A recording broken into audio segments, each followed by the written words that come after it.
Welcome to the CTA Foundation CES interview series. My name is Steve Ewell, and I'm Executive Director of the Consumer Technology Association Foundation. And I'm really pleased to be joined today by Elizabeth Lindsey, the CEO of Byte. Elizabeth, welcome, and thank you so much for joining us for CES 2021.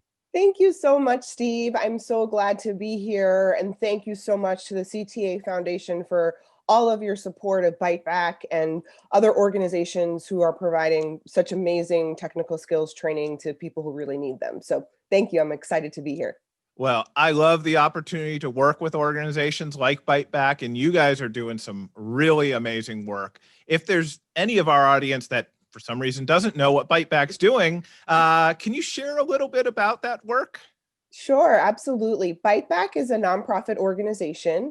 We are based in Washington, D.C., and our mission is to provide a pathway of inclusive tech training that leads to living wage careers.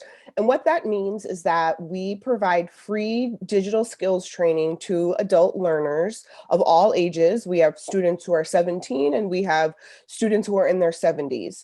And we help people to learn both foundational digital skills as well as more advanced skills. And we work with our students to move up a pathway of training into more advanced skills and into living wage careers that use technology. Well, that's incredibly important work that you're doing there.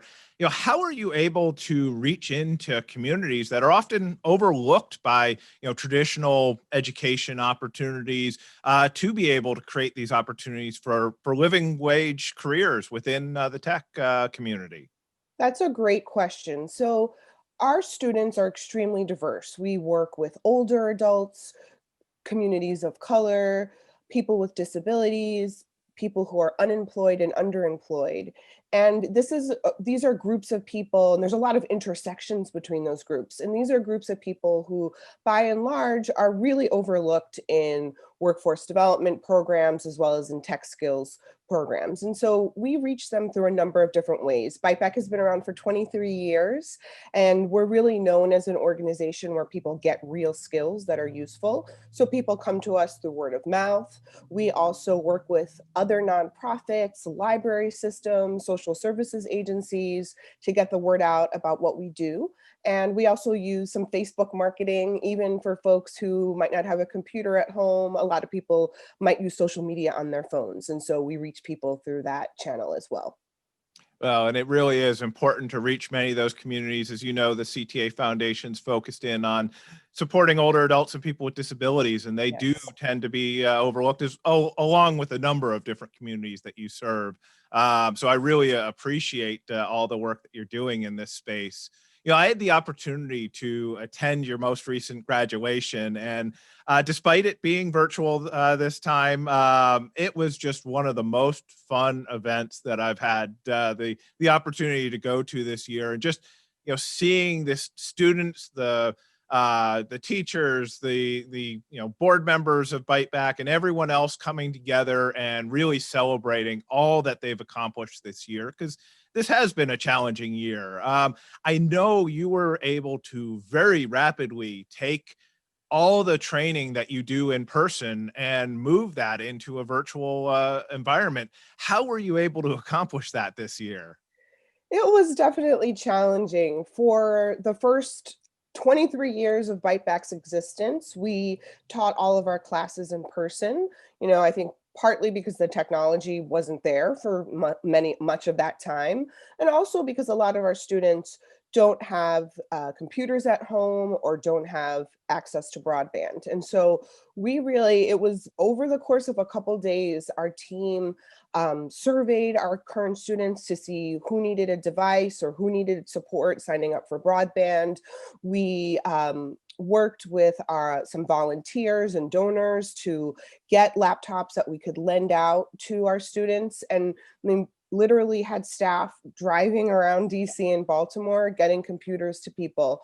It was really an all hands on deck moment. And, we were really able to do it because of not only because of my amazing team, but also because of the support of funders like CTA, who have just been there for us and who really have ensured that we had the resources and the community to make it happen. Well, we're always happy to support the work that you're doing, but yeah, you and your team really did the hard work and the incredible transition to be able to continue to help the communities you're serving, provide the classes that you're providing in such a difficult time, and it's going to lead to even greater opportunities as we move forward. I'd love to, obviously we're the Consumer Technology Association here. Technology is key to a lot of the work that we're focused on. What role does technology play in the work of Bite Back? I don't think we can overstate the role of technology in our lives in general, especially since this COVID-19 pandemic began. I mean, it is truly a lifeline to work, to healthcare, to transportation. It's how we communicate with our families. I mean, it's just so vital to our society. And so technology is the reason that we've been able to continue to operate and continue to train hundreds of people in 2020. We're able to do that because our students are able to get their training from home. We're able to do that because we have better communications channels with our staff. I mean, it's just every aspect of the work we do is based in technology, and it's hard to imagine what would have happened even 10 years ago without the technology that we have available to us now. I'd love to actually dig in a little bit and throw a question your way that I didn't necessarily prep you on, but talk a little bit about what are the types of careers that some of the students go on to, what, the training that they get. I'd love to be able to hear a little bit more because I know there's a lot of opportunities within the tech community for your students. Absolutely. So we're an interesting organization in that we are not one that is focused on software engineering. I think a lot of times when people think about tech training, the first thing they think about is a coding boot camp.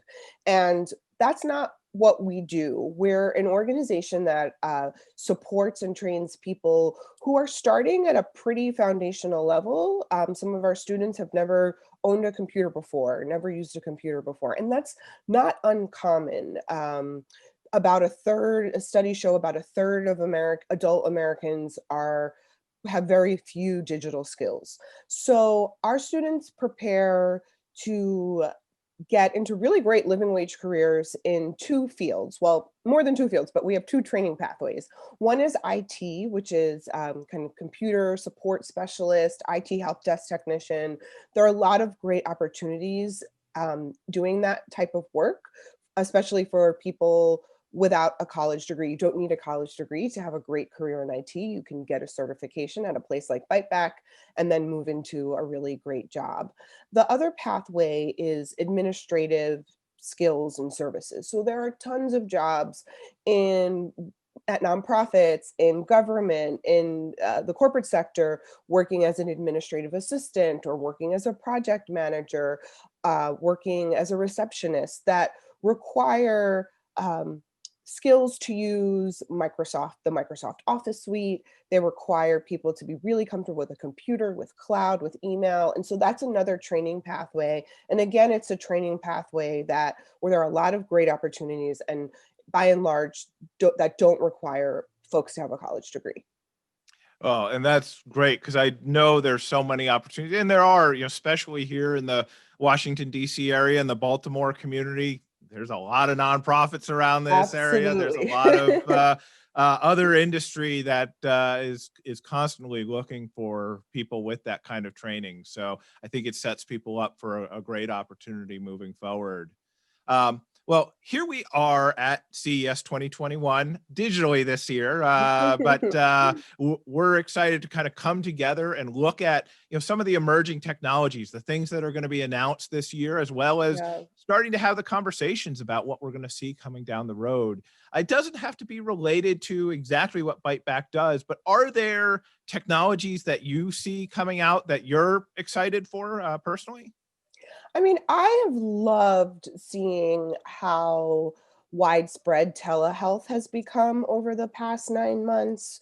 I just think about a lot about the disparities in healthcare in our country, and I think in places like DC, it's really hard. It can be really hard to find a primary care physician. It can be really difficult to find affordable mental health care. And so I think that telehealth has really made getting access to good health care possible for people, people who might have mobility issues. It might be difficult for them to travel to a healthcare provider, people who might right not have access to great transportation. And so I'm really excited about that. And that's part of the reason I'm so passionate about getting people digital skills so that they can access telehealth in a way that really can change their lives. I think it's going to be really fun and interesting to see when 5G becomes more widespread, to see, like, I've heard and read things that we might be able to do like surgery remotely, and just like all these different services and ways we use technology that we haven't even imagined yet, with those new speeds. And I have two children who are in virtual school right now. So definitely very grateful for technology so that they can interact with their teachers and their friends. And so I think it'll be interesting to see what comes out of the ed tech space in this kind of unplanned experiment we've had over the past 10 months of virtual learning for children of all ages. Oh, absolutely. And yeah, those are three topics that we're going to hear quite a bit about. Awesome. Certainly, ed tech has become a major issue this year. 5G just continues to grow. And yeah, the health tech space, the digital health conversations are going to be massive across CES this year. Absolutely. It's And I'll exciting. also put a plug in for some work that the Consumer Technology Association is doing, where they're looking at health equity issues around digital health. So we'll Awesome. have more information on that here at CES as well, and look forward to sharing that with you too. So yeah, there's some great opportunities in all those spaces, but there's also great opportunities to work with Byte Back. So if people wanted to learn more about the work that you're doing, or even get involved or support the work that you're doing, where should they go? Great. So our website is byteback.org. So that's byteback.org. That's a great place to find out opportunities for volunteering. And you don't even need to be in the DC area if you're interested in volunteering, because everything is virtual. So please check out our website. We are a nonprofit. We rely upon the generosity of donors and volunteers. And so if you're interested in making a donation, that would be amazing. And you can find that at our website as well. Well, thank you so much, Elizabeth, for sharing all the great work that you and your team are doing. And thank you for being here at CES this year. It's always a pleasure to talk with you. Thank you so much, Steve. Thank you for all of the amazing work that you and your team at the CTA Foundation do. It means so much to us. So thank you. Great to see you and great to talk with you. Absolutely. Well, for the audience, if you're interested in learning more about the CTA Foundation, you can go to ctafoundation.tech. And otherwise, we wish you a wonderful CES 2021.